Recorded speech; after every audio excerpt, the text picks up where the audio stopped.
Hello everyone, welcome to Carnivorous Plants Hub. Today we're going to be repotting a Venus flytrap for you, and I'll be doing that with my UK Sawtooth here. This is the UK Sawtooth II, one of my favorite cultivars. This one here is a pretty vigorous grower and is just coming out of dormancy. It's just starting to throw up some flower stalks here, and some new growth is just starting to kick up, so it's just coming out of dormancy. So this is one of the best times to actually repot your Venus flytrap. Actually, it might be just a little late. Not too late. You can repot them whenever, but I probably should have repotted this a couple of weeks ago before it started putting out the new growth. Really not that big of a deal, but the most ideal time probably is before it starts putting out new growth, but right at the end of the dormancy period. So far we haven't had too much new growth, just a couple flower stalks and maybe a couple of tiny flower, or a couple of tiny traps kicking up. You can see there's like one right there that's starting to kick up. And there's a few kind of around, but so far not too much new growth. I think this is probably a pretty good time to repot this one. And in general, at the end of dormancy, at the beginning of the new growing season is typically the best time to repot a Venus flytrap. And one of the main reasons I'm repotting this one is you can see it's almost completely outgrown this pot here. This little terracotta colored pot. It's not a terracotta, it is a plastic pot. But we're going to be talking about everything you need to do to repot today, the pots that you need, the soil you need, all that stuff. We're not going to go into care as much. I do have other videos that touch more on care specifically. I'll have those links in the description for you, but let's go ahead and get started in repotting this. Alright, let's go ahead and get started replanting this Venus flytrap. One of the things I want to go over first, since it's one of the first things we're going to be looking at, is the planter that you use. So this is a plastic planter. These look like terracotta. These are not terracotta. You don't want any terracotta or clay. Terracotta and clay can actually leach minerals into your soil, and the minerals is actually really bad for Venus flytraps. Any salts, any minerals, any nutrients, any fertilizer, anything like that is really bad. So the nice thing about this plastic is these plastic planters usually don't leach any type of minerals or nutrients or salt or anything, but the clay and the terracotta are really bad for leaching. If you have a TDS meter like this guy here, you can actually put your water in a terracotta plant, and you can stick this in there. You can actually watch the parts per million bump up as those leach into there. So you don't want that. It's really important for Venus flytraps to not have any minerals, nutrients, or fertilizers into their soil. So make sure you have a plastic planter. Make sure that it has good drainage holes in the bottom. Actually, probably should put a couple more holes in this one because I do like a little bit of holes around the outside as well. But it is really important that you have good drainage. You want the water to go through these. You don't want them to be sitting and puddling in water. So it's really important to have the drainage holes, and it's really important to use something like plastic. I also, if you're gonna have these outside in the hot, I prefer to have a lighter color like this terracotta, or a white or a gray. The black ones are really nice to look at, but the problem is that they can generate a lot of heat, and they can actually burn the roots inside the plant because the black generates a lot more heat. With that being said, also stay away from anything that's glass or clear, because the glass and the clear can also really generate a ton of heat and then really burn the roots on the inside. Glass is probably one of the worst things you can use to repot Venus flytraps. So make sure you have a plastic planter, something like that. The other thing that we're going to talk about real quick is the soil. I'm going to bring this over here so you can see my soil. Alright, real quick before we repot this Venus flytrap, I just wanted to thank you so much for being here and let you know how much I appreciate it. I am trying to start my own carnivorous plant nursery someday. I'm in the process of starting up my own soil, and you being here and supporting me is really appreciated. Make sure to like the video, subscribe to my channel. All that stuff helps me out so much, and I really appreciate you taking your time to check out my content. It means the world to me. So make sure to like, subscribe, all that fun stuff, and let's make sure to go to the website above right up there to make sure you can get your free Venus flytrap care sheet, and then also this really cool free plant tracker that I made for you. You can kind of put in the name of your plant, and then you can track what you've done. It's really awesome, and it's really nice once you get a couple plants, because then you can kind of track how long it's taking you to water them. You can come up with patterns. So like if somebody is coming to town to help take care of your plants, you can say, hey, here's my plant tracker. You can see every 5 days or so I water it. So just kind of follow this tracker and you're good to go. And then this Venus flytrap care sheet, just throw in your email. These will be sent to you. Make sure to go check those out. Let's go ahead and get this Venus flytrap repotted. I'm actually in the process of making my own soil, so hopefully that'll be for sale here soon after watching this video. If not, I do have some recommendations in the description for some good soil you can buy on Amazon. What I do recommend is that if you do buy some soil off of Amazon, or really if you buy the peat moss anywhere else, that you make sure and rinse it really well. If you don't rinse it really well, a lot of times there is some nutrients and minerals and stuff in this peat moss, and it'll actually leach into your Venus flytrap, and you don't want that. So actually, you can see this is really wet. I just spent a little bit of time making sure to rinse this really well. I measured it with my TDS meter to make sure it's under 50 parts per million with the water coming off, so I know that this is really good soil. Basically what this is peat moss, perlite, and silica sand. I use a 1 part peat moss, 1 part perlite, and then like maybe a half part silica sand. I don't put as much sand as I do peat moss or perlite. So the perlite's kind of hard to see right now because it's dirty, so it's a little harder to see all that perlite in there, but I do promise you that there is 1 part perlite, 1 part peat moss, and then like 50 or half part silica sand. So that's the substrate that I use for repotting my Venus flytrap. You can buy all those ingredients at Lowe's.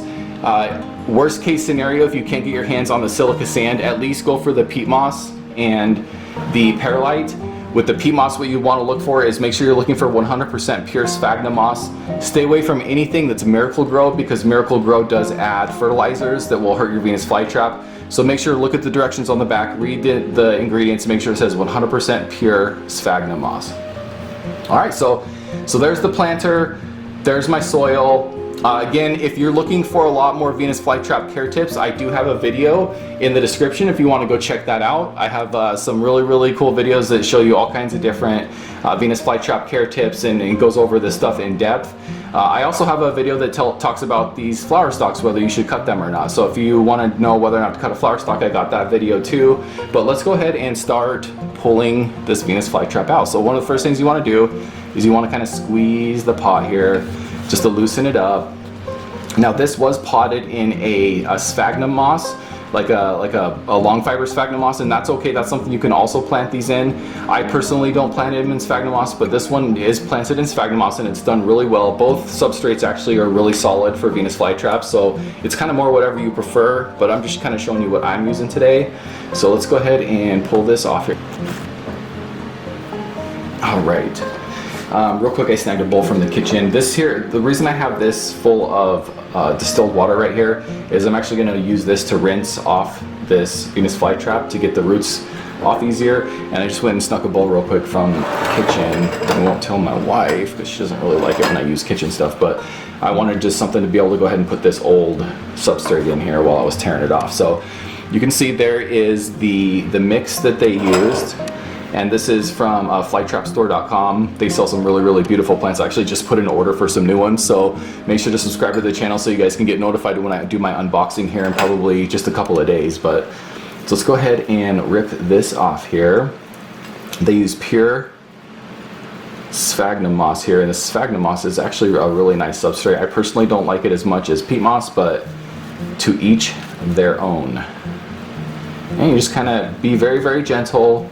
Be very patient. What you don't want to do is you don't want to get in here and start ripping this all out and then start ripping all the roots. You can see there's a pretty good root system here, so we want to try to get as much of these roots intact as possible as we're kind of ripping all of this peat moss off, or I'm sorry, all this sphagnum moss off.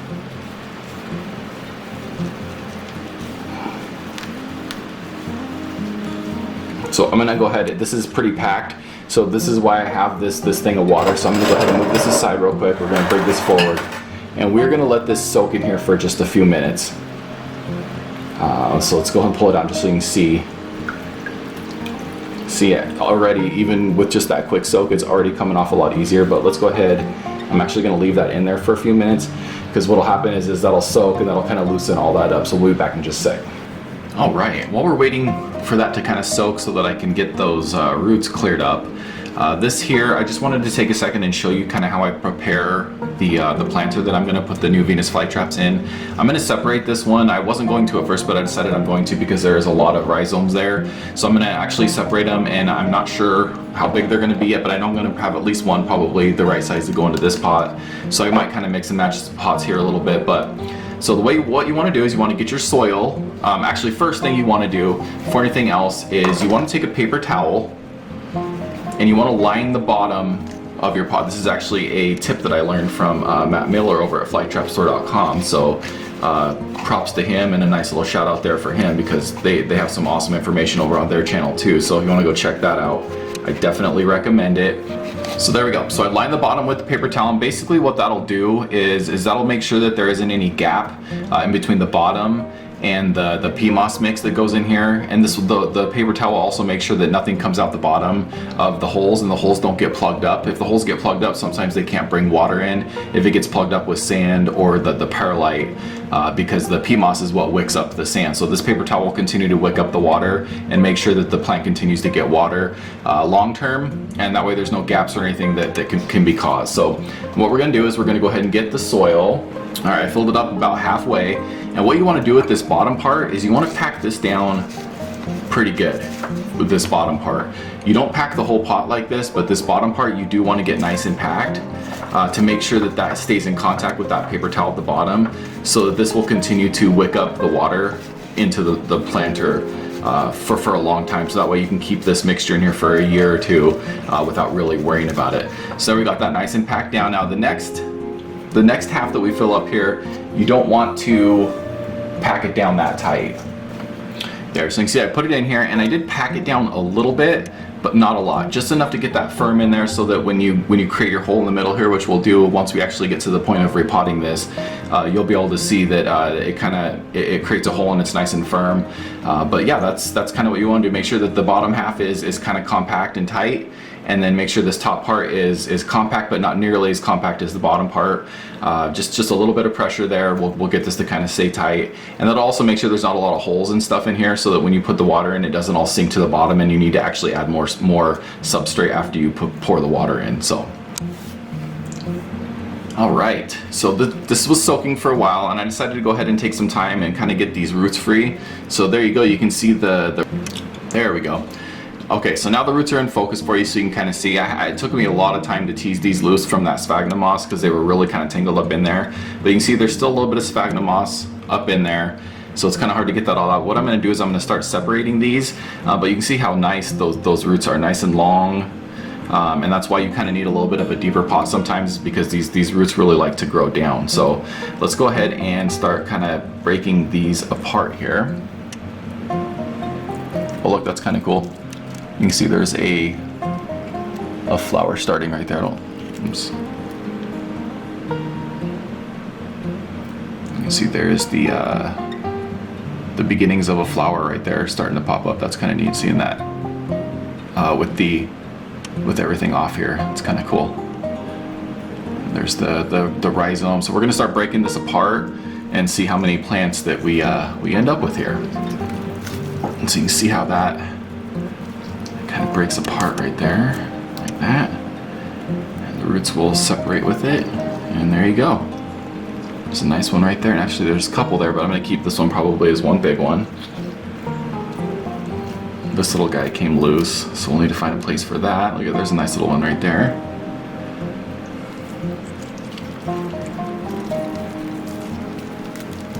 I don't want to break these up so much that I have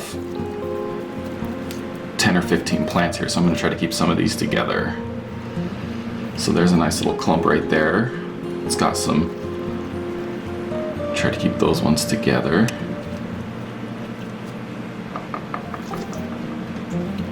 Let's see, we'll do one more split here. There's a nice clump right there, and another nice clump right there. All right, so that gives me 4 total plants, 4 nice clumps, and then one little guy here that I'll need to find a little home for. I cut off the flower stalk too, just because with the stress of replanting it, I think it's a good idea to probably cut off the flower stalk, and then I'll let any that come after this either grow. But what I'll do is I'll probably throw this into a planter with some peat moss and see if we can get this guy to propagate. All right, so really you just need something that you're going to be able to kind of put a hole in here. This is the easiest way to do it, I think, is to kind of put a hole, go all the way to the bottom, and just kind of push out a little bit till you get a hole that's big enough for the roots that you're about to stick in there.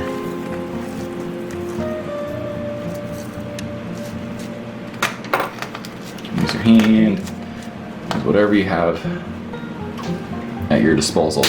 And now it's really important when you repot these, it's really important that you want to kind of plant up to where the growth starts coming out. So that's kind of the point you want your soil to be at. So let's go ahead and put this in here. Make sure you can see, it's kind of weird. My hand, let me get these roots put in here.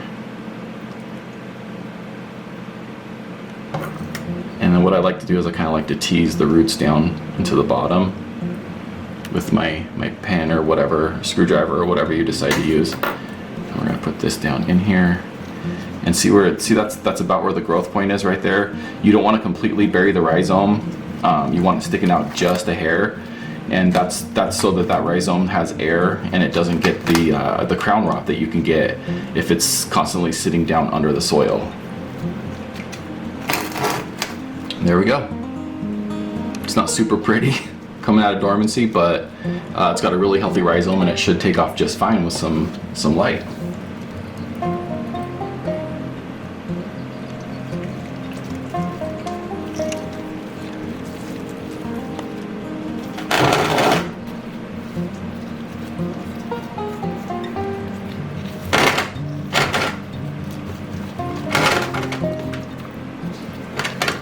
There's another one.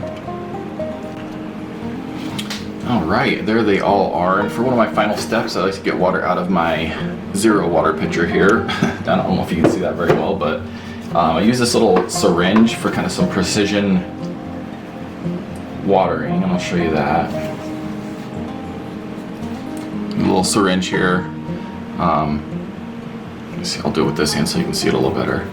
But I like to water right around the rhizome here.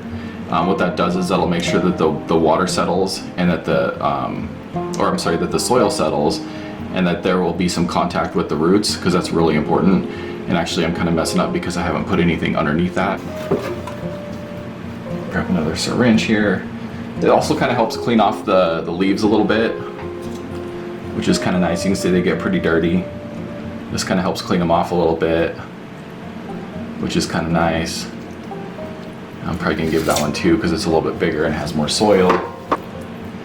Soil there gathers around those roots, and that there's contact, because you really want there to be contact, because that's where the roots are getting their moisture from, is that soil. So really important to make sure and do at least one, even if you don't use something like this, the precision, even if you just water it from the top, it's really important that the first time that you water these after you repot them, that you do the top water.